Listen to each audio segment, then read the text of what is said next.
오늘은 종려주일입니다. 그리고 이번 한 주간은 주님의 십자가 고난을 묵상하는 고난 주간입니다.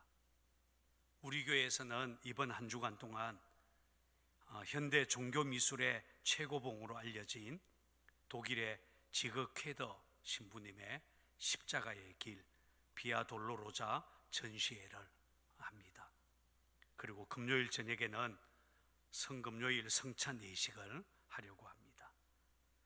코로나19로 모든 사람들이 조심스러워하고 있지만 마스크를 꼭 쓰고 참석해 보시기 바랍니다.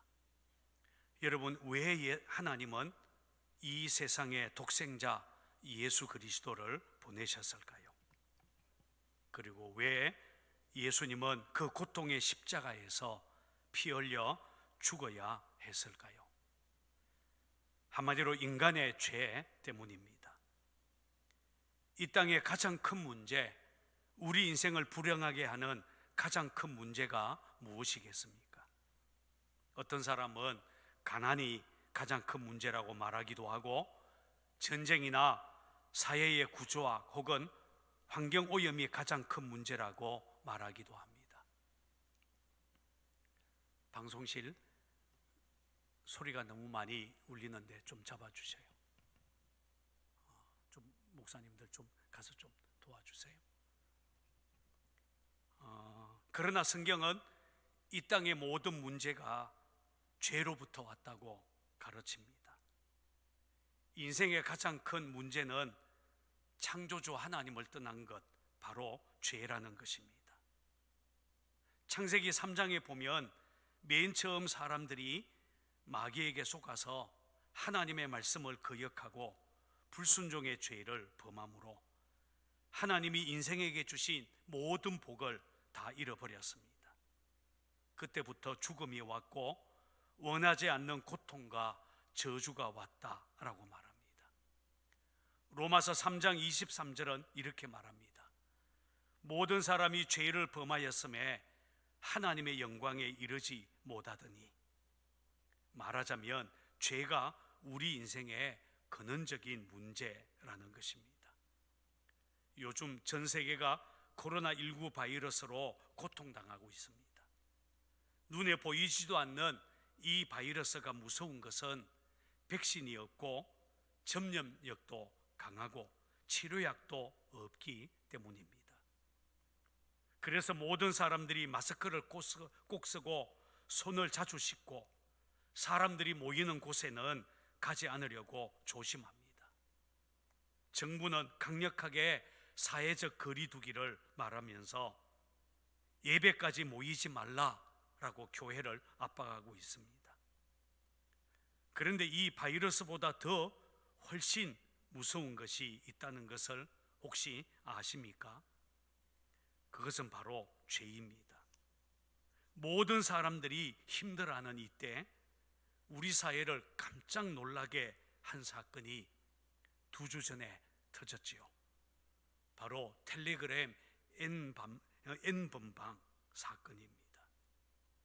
박사로 불린 조주빈이라는 25살의 청년이 텔레그램에서 유로 대화방을 운영하면서 성착취 영상을 유포한 사건입니다. 문제는 그 영상이 너무나 충격적이라고 하는 것입니다. 그는 텔레그램 1번방에서 8번방까지 한 방에 4명 내지 5명, 총 20-30명의 미성년자인 여학생들을 성노예로 만들고 성착취를 했습니다. 그리고 이 텔레그램에 공유된 성착취 동영상을 보려고 N번방에 가입한 사람들은 무려 26만 명 정도가 되는 것으로 알려지고 있습니다. 코로나19에 감염된 사람은 지금까지 10,000명 정도인데 비해서 이 음란의 죄에 감염된 사람들은 26만 명, 아니 그 이상의 사람일 수 있다는 것입니다. 정말 무섭지 않습니까? 여러분, 죄는 현미경으로도 보이지 않습니다. 예방할 방법도 없고 특히 이 음란의 죄를 이길 능력이 사람에게는 없어서 무섭도록 퍼져나가고 있습니다. 질병은 몸을 병들게 하지만 음란의 죄는 사람의 마음을 병들게 하고 사람을 마치 짐승처럼 행동하게 만듭니다. 코로나19 바이러스를 예방하기 위해 사회적 거리 두기를 하고 있는데 우리는 이런 음란의 죄와 거리 두기를 해야 할 것입니다. 이 음란의 죄를 이 작은 음란의 죄라도 용납하기 시작하면 얼마 가지 않아서 우리의 삶과 가정, 사회, 심지어 교회를 무너뜨리고 말 것이기 때문입니다. 그렇다면 이 무서운 죄를 이길 수 있는 방법이 무엇이겠습니까? 아니, 이미 죄로 더러워진 병든 마음을 어떻게 고칠 수 있겠습니까? 사실 죄를 해결할 수 있는 길은 하나밖에 없습니다. 바로 하나님의 용서입니다.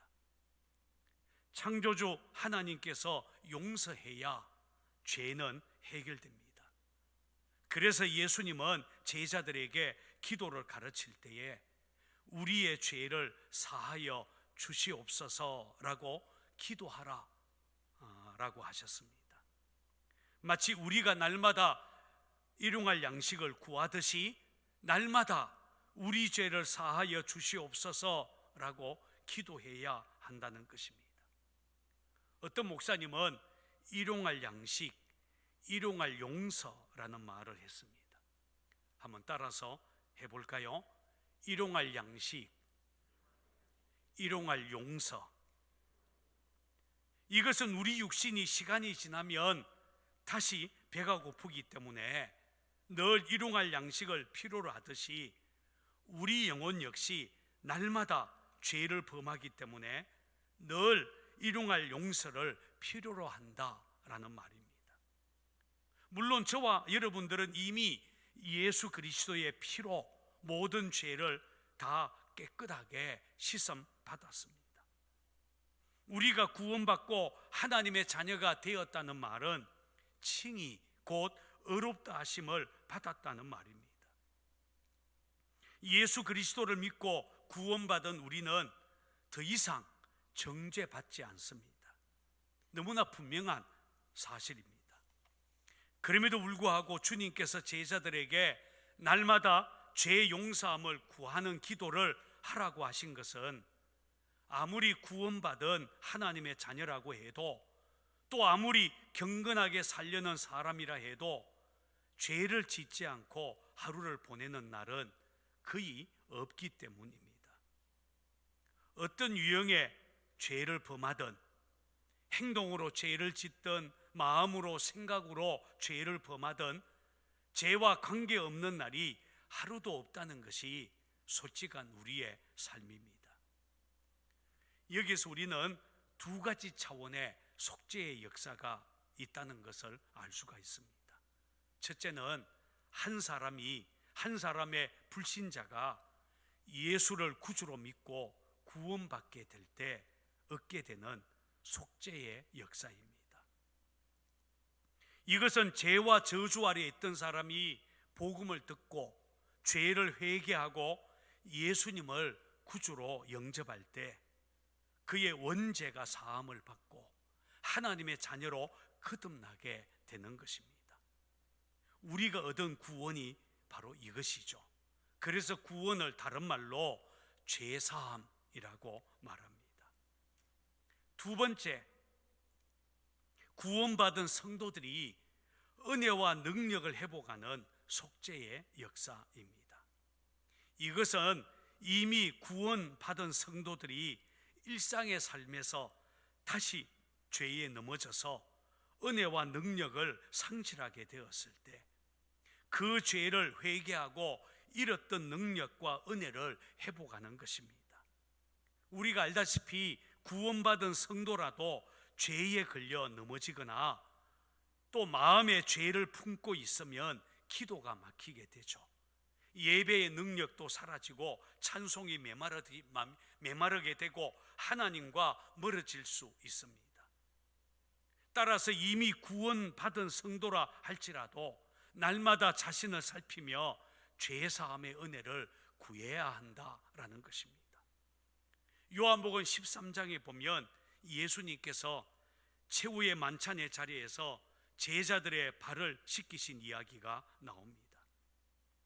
베드로는 예수님께서 자신의 발을 씻기려고 하자 너무나 미안하고 황송해서 내 발을 절대로 씻지 못하시리이다 라고 거절했습니다. 주님께서 내가 너를 씻어주지 아니하면 네가 나와 상관이 없느니라 라고 하자 베드로는 깜짝 놀라면서 주여 내 발뿐 아니라 손과 머리도 씻어 주옵소서 라고 말했습니다. 그때 주님은 이미 목욕한 자는 발밖에 씻을 필요가 없느니라 라는 의미심장한 말씀을 하셨습니다. 주님은 베드로에게 너는 이미 목욕한 자다 라고 하신 것입니다. 마찬가지로 구원받은 하나님의 자녀들은 이미 목욕한 자들입니다. 그러나 이미 목욕한 자라도 잠시만 밖에 나갔다 오면 손과 발이 또 더러워질 수 있죠. 그때마다 손과 발을 씻어야 하는 것처럼 내가 너의 발을 씻어 주어야 한다. 그렇지 않으면 나와 상관이 없다 라고 하신 것입니다. 여러분, 과거에는 목욕 시설이 별로 없었기 때문에 웬만큼 더러워도 잘 씻지 않았습니다. 그런데 요즘에는 목욕 시설이 잘 되어 있으니까 자주 씻게 됩니다. 보통 매일 샤워를 하지요. 여기서 우리는 중요한 한 가지 사실을 알 수가 있습니다. 그것은 몸을 깨끗하게 씻으면 씻을수록 더 깨끗해지고 싶은, 더 깨끗하게 씻으려는 본성이 작용한다라는 것입니다. 이미 목욕해서 깨끗해진 사람은 손과 발이 더러워지면 견딜 수 없습니다. 마찬가지로 이미 죄사함 받은 사람은 조그만 잘못, 작은 죄라도 용납할 수 없다는 말입니다. 원래 더러운 사람은, 다시 말해서 죄사함을 받지 못한 사람은 다른 죄들에 대해서도 무디지만 하나님의 은혜로 깨끗하게 씻음 받은 우리는 작은 죄에 대해서도 민감하게 됩니다. 어떤 의미에서는 영적인 결벽증이 생기게 되지요. 그래서 우리는 날마다 죄를 용서해 주옵소서라고 기도할 수밖에 없습니다. 바로 이것이 일용할 용서라고 말할 수 있습니다. 그런데 주님께서 하러 가신 이 기도를 주위에서 보면 우리를 참 난감하게 만드는 것이 하나가 있습니다. 자, 본문 4절을 찾아서 같이 읽겠습니다. 본문 4절을 같이 읽습니다. 시작. 우리가 우리에게 죄지은 모든 사람을 용서하오니 우리 죄도 사하여 주시옵고 우리를 시험에 들게 하지 마시옵소서 하라. 여기에 보면 우리가 우리에게 죄지은 모든 사람을 용서하오니 우리 죄도 사하여 주시옵고 라고 되어 있습니다. 이 말씀은 마치 우리가 우리에게 죄지은 사람을 용서해 주는 것이 하나님의 용서를 받는 조건인 것처럼 오해하게 만듭니다. 잘못 이해하면 제게 죄를 지은 사람을 용서했으니 하나님도 저를 용서해 주셔야 합니다 라는 뜻으로 읽을 수 있다는 것입니다. 그러나 그렇지 않습니다. 죄를 범한 인간이 어떻게 하나님의 용서를 흥정할 수 있겠습니까? 그럴 수 없습니다. 우리가 아무리 많은 선행을 쌓는다 해도 그것으로 하나님의 용서를 살 수는 없습니다. 만약 그렇게 생각한다면 하나님의 용서는 철저하게 조건적이라고 해야 할 것입니다. 그리고 이런 논리를 비약시키면 하나님이 우리를 하시는 것은 마치 우리의 공로를 따라 용서한다라는 말까지 나올 수 있습니다. 이런 해석은 아무리 성경을 뒤져봐도 성경적인 가르침이 아니라는 것을 알 수가 있습니다. 우리가 용서받는 것은 철저한 하나님의 은혜 때문입니다. 사도 바울은 이렇게 말하지요. 우리는 그리스도 안에서 그의 은혜의 풍성함을 따라 그의 피로 말미암아 속량 곧 죄 사함을 받았느니라. 그렇습니다. 저와 여러분들이 죄 용서 받은 것은 예수 그리스도께서 우리 죄를 담당하고 우리 대신 죽었기 때문입니다. 하나님의 은혜입니다. 따라서 우리가 누군가를 용서해 주었다고 해서 하나님의 용서를 흥정할 수는 없습니다. 그럼에도 불구하고 여러분, 우리가 부인할 수 없는 진리는 우리에게 죄 지은 자를 우리는 용서해야 한다는 것입니다. 저는 이 본문을 묵상하면서 이런 생각을 했습니다. 우리를 용서하신 십자가의 은혜야말로 우리가 다른 사람을 용서할 수 있는 가장 큰 근거요, 명분이 될 수 있다. 다시 말해서 죄 사함을 받은 저와 여러분은 다른 사람의 죄를 용서해 줄 수 있는 명분과 책임을 가지게 되었다라는 것입니다. 이미 용서받은 사람이기 때문에 자연스럽게 우리는 다른 사람을 용서할 수 있다는 말입니다. 그리고 이렇게 용서하는 삶이 우리가 죄 사함 받은 자요, 구원받은 자라는 표시가 될 수 있습니다. 만약에 이런 명분과 책임을 가지고 있으면서도 고의적으로 다른 사람을 용서하지 않는다면 그것은 하나님께 제사함 받은 사람의 자세가 아니고 하나님이 기뻐하지 않는 일이라는 것을 우리는 알아야 할 것입니다. 좋은 예가 마태복음 18장에 나오는 용서할 줄 모르는 종의 비유입니다. 어떤 임금에게 빚을 진 신하가 있었습니다. 결산에 보니까 1만 달란트나 되었습니다. 1만 달란트란 어마어마한 돈입니다. 지금 우리 화폐로 환산을 하면 거의 6조 원 정도가 됩니다. 이 신하가 도저히 갚을 수 없는 큰 금액이었죠. 임금님은 조금만 참아 주세요 이렇게 간청하는 신하를 불쌍히 여겨서 탕감해 주었습니다.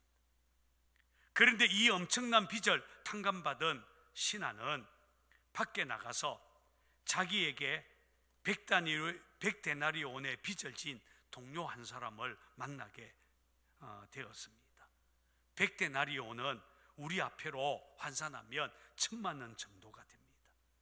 이 신하는 그 동료에게 빚을 갚으라 라고 말했죠. 그러자 동료는 곧 갚겠으니 조금만 참아주세요 라고 간청합니다. 이 신하가 어떻게 했을까요?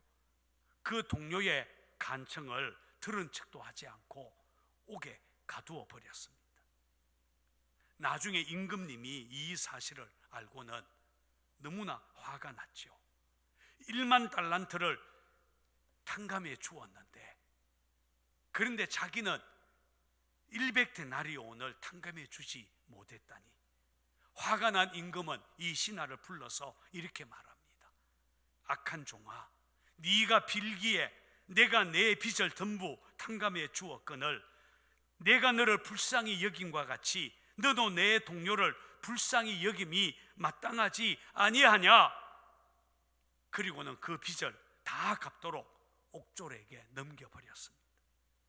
이 말씀을 하시고 주님은 너희가 각각 마음으로부터 형제를 용서하지 아니하면 나의 하늘 아버지께서도 너희에게 이와 같이 하시리라 라고 하셨습니다.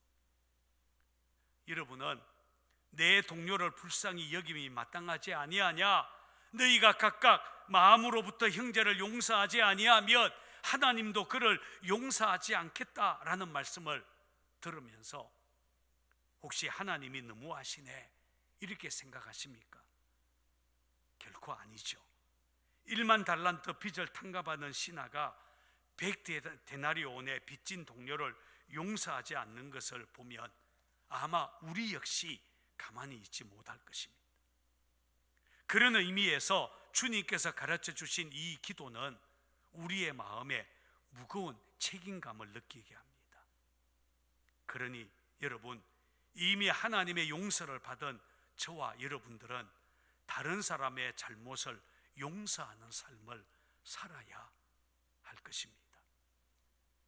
또 주님은 계속해서 시험에 들게 하지 마시옵소서라고 기도하라고 하셨습니다. 여기 시험이라는 헬라어 단어는 페이라스몬입니다. 이 단어는 크게 두 가지 의미가 있는데 하나는 테스트라는 의미가 있습니다. 다른 하나는 유혹, 템프테이션이라는 의미가 있습니다. 대부분의 영어 성경에서는 이 단어를 테스트가 아니라 유혹, 템프테이션으로 번역을 하고 있습니다. 유혹은 우리를 죄에 넘어지게 하는 것입니다. 그렇기 때문에 시험에 들게 하지 마시옵소서라는 기도는 유혹에 빠지지 말게 하시옵소서라고 읽을 수가 있습니다. 물론 여기서 유혹하는 자는 마귀입니다. 마귀는 지금도 사람들의 마음속에 있는 부패한 본성을 자극해서 죄에 빠지게 하지요. 제가 볼 때 이 세상은 마치 지뢰밭과 같습니다. 시험거리, 유혹거리가 세상에 가득하기 때문입니다. 아마 남자들 중에는 전방 부대에서 근무하신 분들이 많이 있을 것입니다. 전방 휴전성 철책 주변에는 지뢰밭이 많이 있죠. 어떤 기록에 따르면 70만 개 정도의 지뢰가 아직도 매설되어 있다고 말합니다. 그렇기 때문에 전방에서는 지금도 공식적으로 허용된 공간 외에는 함부로 발을 들여놓아서는 안 됩니다. 아무리 아름다운 꽃이 있어도 더덕향이 코를 찔러도 함부로 들어갔다가는 지뢰를 밟을 수 있기 때문입니다. 마귀는 이런 지뢰처럼 세상 곳곳에 시험거리를 숨겨놓고 하나님의 백성들이 걸려 넘어지도록 유혹합니다. 혹시 기도를 많이 하는 사람은 마귀가 유혹하지 않을까요? 교회에서 중요한 직분을 가지고 있으면 마귀가 지뢰 급을 집어먹고 접근하지 못할까요? 믿음의 영수와 관계없이, 직분과 관계없이 마귀는 지금도 우리를 유혹하고 있습니다. 이미 은퇴하신 높은 뜰 수기교회 김동호 목사님이 오래전에 페이스북에서 이런 글을 올린 적이 있습니다. 페이스북에 이런 글을 올린 적이 있습니다. 마귀는 결코 한 방을 노리지 않고 잽으로 성도들을 넘어뜨린다. 생각할수록 참 기가 막힌 말입니다. 마귀는 한 방으로 성도들을 넘어뜨리는 것이 아니라 잽으로 끊임없이 툭툭 건드리면서 성도들을 유혹한다는 것입니다. 처음에는 안 돼, 이건 죄야. 그러다가 두 번째 유혹을 받으면 다른 사람도 다 하는데, 세 번째 똑같은 상황을 만나면 아무도 안 보는데, 네 번째 유혹이 오면 한번 해볼까? 그리고는 넘어진다는 것입니다. 여러분, 마귀는 잽을 날립니다. 그러니 우리가 어떻게 기도하지 않고 마귀의 유혹을 이길 수 있겠습니까? 여러분, 살아가다 보면 수많은 시험을 만날 수 있습니다. 그것이 돈 문제일 수 있고 명예일 수 있고 쾌락일 수 있습니다. 방심하여 그런 시험은, 그런 유혹을 이기지 못하면 한순간에 삶 전체가 만신창이로 변할 수 있습니다. 로마의 집정관 마커스 안토니우스가 그랬습니다. 안토니우스는 당시 로마의 강력한 지도자였죠.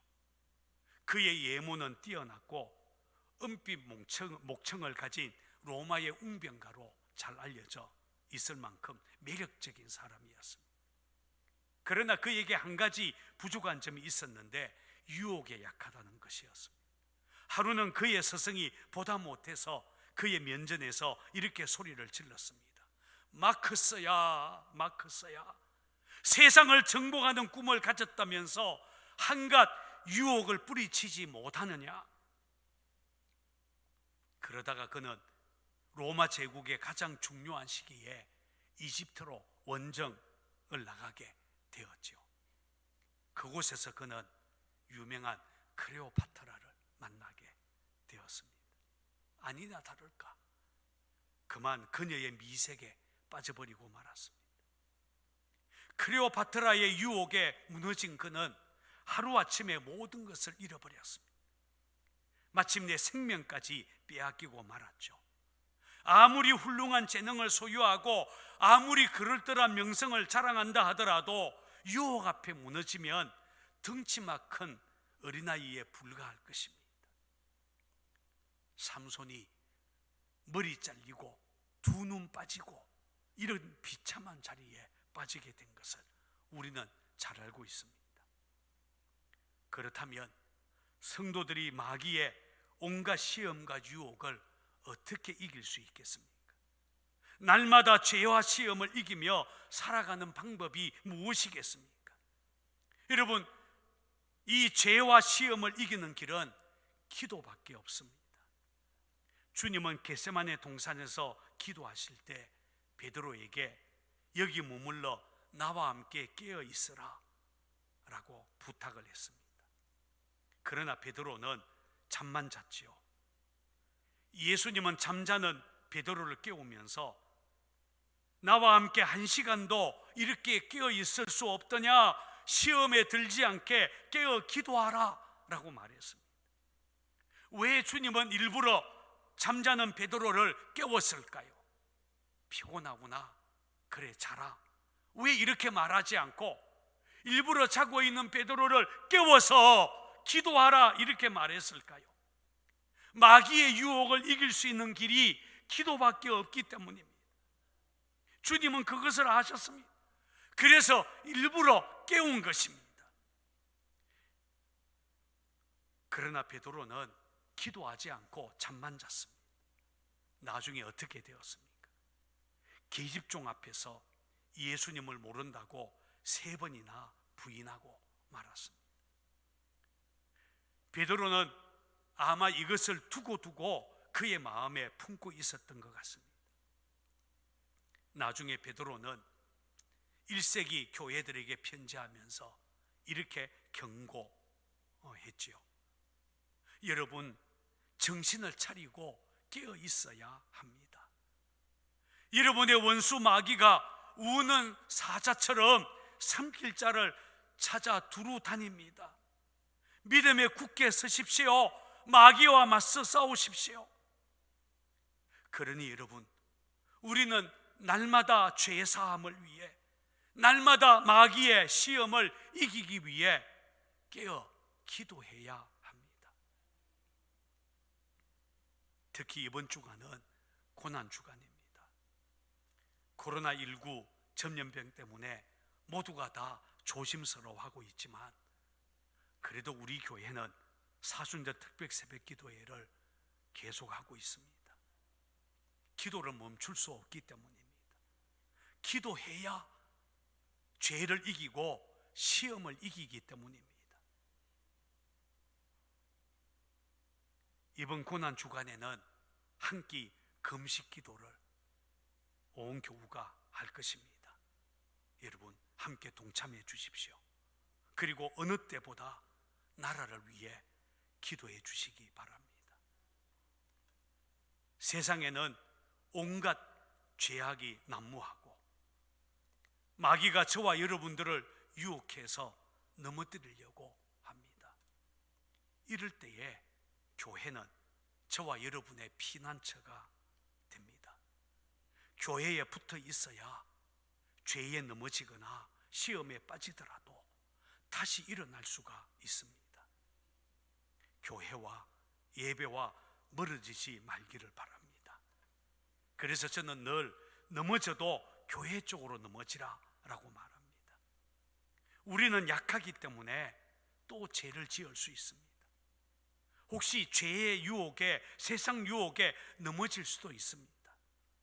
그러나 우리가 우리에게 죄 지은 사람을 용서하오니 우리 죄를 사하여 주시옵고 시험에 들게 하지 마시옵소서, 이렇게 기도한다면 하나님은 우리의 죄를 사하시고 마귀의 시험에서 건져 주실 것입니다.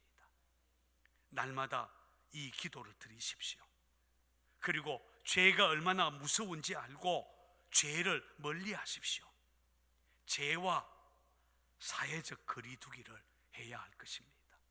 죄하고는 한 2m쯤 떨어져 살기를 바랍니다.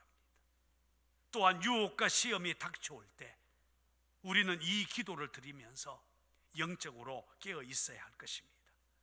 저는 상국교회 모든 성도들이 이 어려운 때에 이 기도를 드리면서 승리의 삶을 살기를 주의 이름으로 축원을 드립니다.